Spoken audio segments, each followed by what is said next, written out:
So you guys are here on my channel to understand the basic of a heating system and a few things that I'm going to tell you that you can check yourself. And they're very simple. And in order for heat to work, these component needs to be in working order, okay? And before you hit the mechanic, sometimes I get a customer, they have only antifreeze, which is low. And sometimes your blender is not working. Sometimes there's other issues. So in this, we're going to demonstrate a little bit how the system works. So this is exactly how the cooling system works. Over here you have the radiator, a fan, and we listed number one is pointing towards here, and right here is your radiator cap. Anything that's blue is cold, anything that's red is hot. And a couple of components, we have an engine block over here with the water pump in the middle. Down here we have a thermostat. 185 degrees is when your thermostat opens up, okay? So once I explain to you this whole thing here, then we're gonna come over to this frozen vehicle here, and I'm gonna show you the actual 3 points that you would check on every vehicle and make sure, and I will tell you, be safe and take precaution, how to check all that stuff. So we're gonna continue this. So the combustion chamber is what's gonna build heat, and this coolant is gonna try to go around it. The pump is gonna pump it, and it's gonna try to keep this block cool as possible. At the same time, it does reach to a high temperature, and we're gonna put this down, and we're gonna focus the camera over here. I'm gonna use red and blue as a red as a hot, blue as a cold, and I'll point out more components and say hello to my new friend. Found this guy laying around in the street, so I picked it up. Anyways, let's take a look at this diagram. So let's get this started. So we're gonna take this red and blue pencils here like we spoke. So let me point out a few more components. Over here you have a blower motor, you have the dashboard over here, you got the gauges, you got the vent pipes where you would get cold or hot. So when a customer comes to me, tells me they don't have a heat, or the heat only works on when they're driving and then the engine is revving, so that'd be one of the issues that I would get. That's one of the type of complaints I would get from a customer. Anyways, so what we're gonna do is we're gonna start off with the number one. Okay, so the first thing you want to check is, which is, make sure your car is nice and cold and let it sit for a couple of hours. So when it's nice and cold, first of all, let's say your complaint is your heat only works on a highway. That's clear symptom to me that something is going on with the cooling system, that you don't have enough coolant, or maybe the pump is pushing and then you start to get. Anyways, doesn't matter. So radiator over here usually is what's gonna keep everything nice and cool. So antifreeze has to be full, okay? If it's below minimum, half the system is gonna be empty. So first thing you want to do is you want to open up this radiator cap, and you want to make sure your antifreeze is nice and full. So make sure you check your reservoir as well. So once you know that your antifreeze is nice and full, what you want to do is you want to close up this cap. Make sure you check the cap. I have seen caps that are bad. You can check on my videos about radiator cap. It's only $5, and that will cause overheating issues as well if your radiator cap is bad. Anyways, so what's going to happen is, some people might disagree that my diagram is not correct. The antifreeze flows this way or that way. It doesn't matter. This is just for a small little demonstration.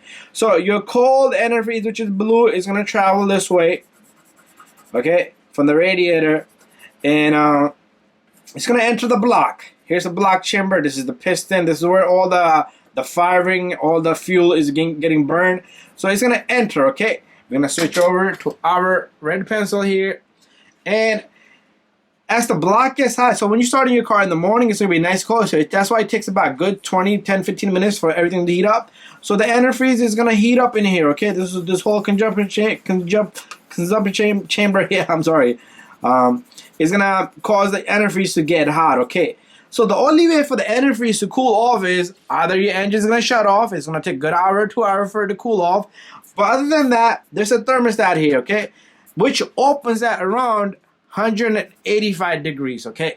So the thermostat is going to stay closed. It's not going to let any antifreeze just come this way. Okay, while this is happening, we're going to move on to, we're going to stick with red pencil here. While this is happening, you see this? Your antifreeze is going to travel through these pipes, okay? And this is number 2 here. So you do want to, I'm going to show you all this on the vehicle itself. So Usually Hondas will like a 2003 to 2007 Accord, 7 Accord. They have a check valve here, so make sure you check that. Some cars, other vehicles have it as well.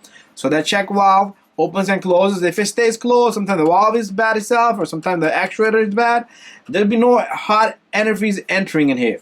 So you're looking at this pipe has to be nice and hot. It has to be close to 185. It could be 160, 150, doesn't matter. But if you look at it, you feel that it's only like 30 degrees or 40 degrees, 50 degrees, 60 degrees, you're not going to have a lot of heat. So heater core is going to get hot. Okay, heater core is going to get hot. And over here, we're going to have, I'm going to have to go get a something that's going to, in my original thumbnail picture, you will see a blender here, okay? We're going to use something in place of a blender. What I'll do is I'll cut a piece of this off. So we have successfully created a small little blender motor right there. So this is like a door, okay? So once your antifreeze is nice and hot, what it's gonna do is it's gonna keep traveling over here, okay? So as you if you feel that one pipe is hot and the other one is cold, let's say this one is 140 degrees, you touch it and you have to take your fingers off. This one should be the same thing. You touch it, you should be able to take your fingers off. If you keep on it for too long, you're able to hold the other pipe nice for like good, probably you could hold on to it and it's not even burning you. You don't feel that symptom. That means either your heater core is blocked or this valve, if you have this valve, it's not working, okay? And so what happens here is we're on this end now, and we're gonna move over to number 3, okay? So the number 2 would be you'll be checking both of these pipes, see if they're nice and hot. They both should be nice and hot. If they're both are nice and hot and you touching them, that means your heater core should be probably nice and clean and good, and everything is flowing through. If by any chance this heater core is blocked and only lit, if you get a mild heat and that means this pipe is gonna be cold. The opposite, the outlet pipe is going to be cold because the hot temperature is going to get hot over here, but it's not going to be able to travel around. So heater core could be a bad symptom. So we're going to move on to symptom number 3. Obviously you're getting air, so your blower motor is working. And if you're getting air and it's only a cold air coming out through the vents, that means your blower motor is working, cold air is traveling through here, and it's getting here. So from here, it needs to follow direction, okay? If your blender motor stops to work, let's say in summer you had the AC on and the blend motor died, and now what's gonna happen here is the door is closed, the pathway for the hot air to cold air to go through this and come out as hot, it has stopped, okay? That process has stopped. So air would find its way to travel through here, and somehow, some way, it will come out through your vents. Okay, this is just a drawing, so it really it's like duct pipes in the back, so you will get a cold air come out through here. That's what you're gonna get, cold air coming out through here. Okay, sometimes you will get let's say hot air here. It could be on the opposite side. One side will get hot. That means either your blender motor is open a bit or your heater core is half blocked and it's only making half of the side get warm air. And even though it does affect the little side bit on the other side, but still it doesn't as much. But so what you need to do is go onto the dash and you need to check this blender motor. How do you check that? You turn the knob and this motor should be able to, usually it turns over here. So what we're gonna do is we're gonna just create a mechanism, like it opens the pathway and it closes this way. So if you put a maximum heat on, it's gonna go through here. The cold air is gonna go through here. It's gonna go this way, and it's gonna go through this heater core, and everything here is gonna be nice and crispy and hot, and you're gonna get. So 99% of the time, this blender motor is stuck here, and sometimes I get people in summertime, their blender motor died while it was on heat in the winter, and summer comes around and they keep getting heat. Now they keep getting here. I have a vehicle that I cannot find the blender motor on the Honda Accord. It's out of stock, back order. So what I did was I manually turned it to get heat. In summertime I had to manually turn it the other way around. Anyways, that's how simple it is, okay? So it is possible Okay, hopefully you guys were seeing that. It is possible that your thermostat here, this little guy, if it's stuck open, thermostat, your antifreeze is gonna keep traveling through here. It's gonna get hot and it's gonna cool off. Hot antifreeze is gonna come through here. It's gonna cool off through the radiator. So it's gonna be a very quick process. It's just gonna keep circulating over here, and your pipes are gonna get cold. Your heater cores are gonna cold. That could be one of the symptoms. So only thing you could do is regularly, on a regular basis, after like 100,000 miles, change that thermostat. Do you want to get overheated in summer? If that thermostat stays stuck closed, your car's gonna overheat. Okay, so it could be a symptom that you have a bad thermostat and it's not letting the antifreeze stay back here and get hot. That means your temperature gauge of the vehicle over here might stay below half it. That could be one of the symptoms. Anyways, now let's go onto the vehicle and take a look at everything that I explained to you guys here, and let's see how it works out. Here we are back at the vehicle now, and we're gonna take a look at those points actually now in the vehicle, even though I showed you on the diagram. So we're gonna go under the hood of this vehicle. We're gonna start with checkpoint number 1. Okay, checkpoint number 1 can be in a different location on each vehicle, but you need to check antifreeze. Okay, that's checkpoint 1, which is directly on the radiator. Make sure your car is nice and cold. Don't open this radiator cap when the car is hot, or otherwise it's gonna just shoot out and burn you. It's gonna be hot. So make sure your car is cold, and it takes a lot of practice, and there's a procedure for each vehicle. Okay, so if you have a Nissan, it needs to be bled. Okay, a lot of times you flush your coolant, your heat was working. Now the heat is not working as soon as you flush it, and the reason is because you have air in the system. That vehicle requires. I do have a couple of videos how I use a special tool. Dodge, Chryslers, Jeeps, BMW, they all need to be bled. There's a procedure for each one of them. But Toyotas, Hondas are a different story. So first thing is, let's take our camera. I'm gonna take the camera and we're gonna go check the antifreeze. Okay. So checkpoint number 1. There's a reservoir coolant right here. Make sure you top off your antifreeze in this reservoir and it's halfway. And secondly, make sure your car is nice and cold. You want to open this cap, and sometimes it can be tough. These caps can be tough, so they do. So this one is low on antifreeze. This is my particular vehicle. I'm getting low. I don't get a lot of heat, good amount of heat, so I'm gonna top this off. As you can see, the antifreeze is all that on there. So what I usually do is I'll squeeze one of the pipes and see if antifreeze comes up. It is moving a bit, but it is low. Okay, you see that?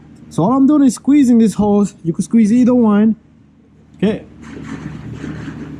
so we do have a different story. By squeezing this guy, we barely have any movement in there. So we're gonna top off the antifreeze on this vehicle. This vehicle does have a bleeder valve, which is located right back over here. So when you do fill up antifreeze, you need to open that valve, and it's under this cover. So let me just pop this cover open.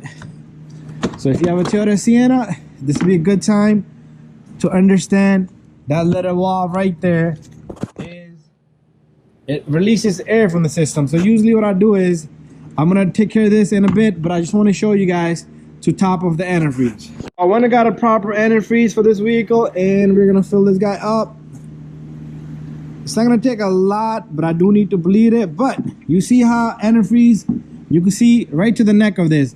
But now if I squeeze the pipe over here, down here, watch, you see the movement? You should be able to see the antifreeze move up and down like that. Another thing is, make sure you have a good radiator cap, and you do want to close it up. But if your antifreeze keeps going down and down and again and again and again, that means you have a problem with there's a leak somewhere. Okay. Then we have a water pump, and water pump doesn't need to. So if you're having heat, and then if antifreeze is low and you're driving on the road, and then all of a sudden as you go on the highway your heat starts to come, what's happening is the pump is spinning so fast it's pushing antifreeze into the system. I'm gonna leave this off a bit. So we're gonna check 2 pipes on another vehicle, which are back there. That's checkpoint number 2. So we're gonna move on to the car vehicle I have back over here, because it's easier to. So our next step would be, after you check your antifreeze, And if you have vehicles such as Nissan, BMW, Chryslers, and make sure the system is bled, make sure there's no air in the system. You might have to find a video on that, how to do that, how to check on your vehicle. But let your car run really good. Make sure the temperature is nice and midway, meaning the temperature of the car is nice and hot. And I want you to be careful. Have the heat on full blast. I want you to pay attention to the two pipes. There's two pipes over here, as you can see right there. You see those two pipes? Those pipes go to the heater core, okay? So hot antifreeze goes in, hot antifreeze, it circulates through the heater core, and then it comes out. So usually I would touch this pipe, one pipe, and then the other pipe. Make sure you don't catch your sleeve and stuff in the fans or the belt. Be careful. Safety precaution is always first. So you should be able to, if you don't have gloves on, if you touch this finger, if you take your fingers and touch this pipe, within a second or so, you should be able to, it's going to be so hot that you're going to be taking your finger off. Same thing here, okay? One might be hot and the other one might be hot as well, but not as hot as this. So if this thing you feel like you're touching it and you're taking your fingers off, and this one you're touching it, all you feel is mild warm, that means your heater core might be blocked, or you don't have enough antifreeze in the system, or some Hondas do have a check valves on these pipes. So maybe there's a valve here that opens and closes, so antifreeze. Sometimes that valve looks like it turns, but the actual screw, if you look at the screw right on the top, that screw will not turn because the valve, the mechanism is turning, but the internal of the components of the valve is not opening and closing. So usually in summer it will fail, and winter time it won't allow hot antifreeze to go in. So make sure both pipes are equally hot. Even if your heat is working, they should still be equally hot. One might be 150 degrees, the other one might be 130 degrees because it's sucking off and heat inside, dissipating heat. That's why it's coming up. But if one is cold and the other one is hot, that's a physical problem that you have a bad heater core. That could be one of the reasons. But make sure both pipes, if both pipes are hot and you're still not getting no heat, then we're going to go inside to check point number 3. We're going to go back to that vehicle now. So we're back to this vehicle now. And what we're going to do is we're going to start the engine. The keys in my pocket. Start the engine. You don't need to start the engine either. You can just leave it on accessory, okay? So what I'm going to do is I'm going to turn this knob here, which is for the temperature, okay? The knob for the temperature. It's on heat, it's on cold. What you want to do is, I'm going to be putting my hand up there to turn that guy. But at the same time, you can go down here. We're going to go down here and see. Let me turn this radio off. And every vehicle has a blender motor. So let's turn this knob. See that? It's turning. So blender motor is working. Make sure I'm going to cold now. I'm turning to hot now. So there you go. So if your blender motor stops in one position, it's allowing only half a cold air and half a hot air. You're gonna get a mixture of a mild air. It might be stuck in cold, it might be stuck in hot. So those are the 3 things you're gonna check, guys. And if you guys have any problem, don't forget to subscribe. And don't forget to ask me that question. And don't forget to hit the bell button so you get notification on all my new videos. Anyways, hopefully this video helps you out to check a few things on your vehicle before you hit the mechanic. But number 1 thing I would do is go check the antifreeze first, okay? And that's the easiest thing you can do. Make sure the car is cold though, nice and cold. Leave it sitting for like an hour or 2 hours before you open that cap. Thank you for watching. Alright guys, thank you for watching my video. Hopefully I was able to help you guys out to check 3 things on your vehicle that's gonna cause heat issues. So if you have any heat issues, these are the 3 things that you could check at home. They're very simple, as you saw me do it on the vehicle. Number 1, you check your antifreeze, make sure it's nice and full. And if it's low and it keeps going low, obviously you have a leak. And step 2, you want to check if after you let the vehicle run for a good half an hour, make sure it's nice and crispy. Go drive around the block and check both pipes. They should be nice and hot. And if you have a valve there, you want to check that. And then step 3, you do want to check your blender motor. So Very easy. All this stuff takes 10 minutes to do, and to heat up the car probably another 20 minutes, and you could probably save a ton of money. And that's it. Thank you for watching. Don't forget to subscribe, share, and like, and we'll see you in the next one. I'm going to be doing a lot of educational videos like this, show you a diagram, and see how you'll understand how things work. Anyways, see you guys on the next one. Bye-bye.